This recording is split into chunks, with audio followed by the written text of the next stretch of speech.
Hi, everybody. I hope everyone out there gets a chance to look up when and where their state's caucus is, as well as what district they're in, etc., and be as well informed as possible so you can participate and hopefully send even more Ron Paul delegates to the convention for this August.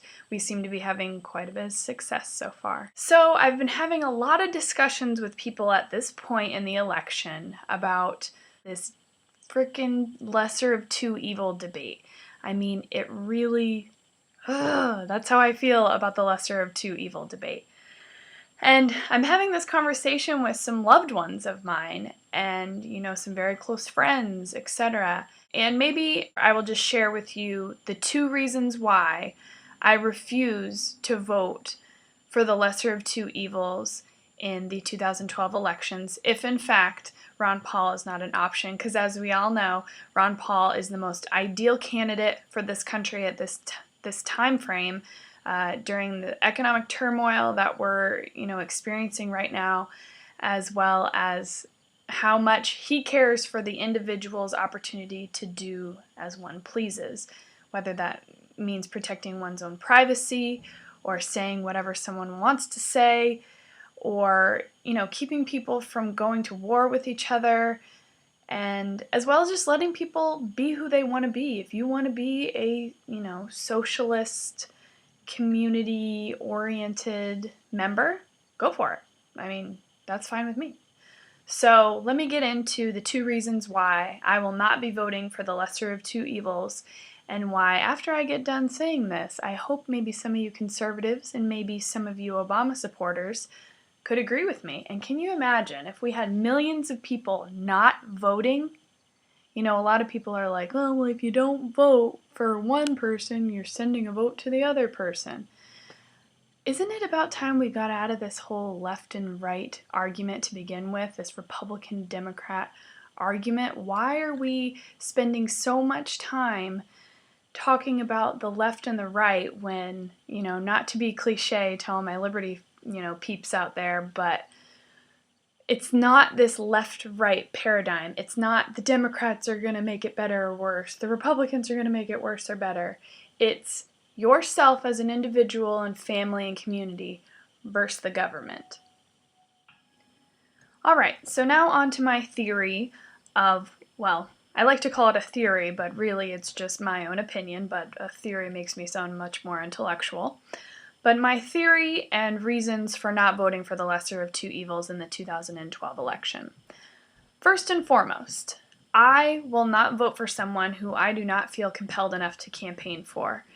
If this person isn't tugging at my wants, needs, and individual desires as a human being as well as a humanitarian human being, why on earth am I going to cast my principled vote for someone who I know is just going to screw me over in the long run? It's not a part of me. It's not a part of my personal philosophy, so sorry, I can't do it. Second of all, in a matchup between Mitt Romney and Obama, you can refer to one of my past videos, I really think there's no way Romney can beat Obama. One reason being Ron Paul supporters are not going to vote for Mitt Romney. We're not. And there might be a little percentage that might, but hi, I'd like to think that I have many friends that are just like me, and we are not voting for Mitt Romney. So there's a huge chunk of the Republican voters that are going to be taken out. A significant chunk, should I say. So Obama's a shoo-in for the general election. And in all honesty, I'm not saying I want Barack Obama to win, because I will not be casting my vote for Barack Obama to win. However, if Obama wins, that means there are 4 more years of an Obama presidency. And whether you'd like to think whether our economy will survive another 4 years or not is a whole nother video that we can touch base on maybe in a couple months when I get some time. However, if you think about it like this, it's 4 more years of Obama, or potentially 8 more years of another candidate just like Obama, Mitt Romney. So my thought process at the moment is, why not shorten the span of statist strangling that's inevitable to happen between having either one of them as president, and hopefully, if someone had to push me toward a lesser of two evil, I would say Obama, because it's less time, potentially less time, and a voter is more likely after a hard presidency, which is Obama and potentially Mitt Romney's presidency, to switch to the opposite party. I mean, it's a fluctuation that's happened in history for decades. So if you look at Obama as a Democrat, after his 8 years is up, people are going to be ready for maybe some fiscal conservatism.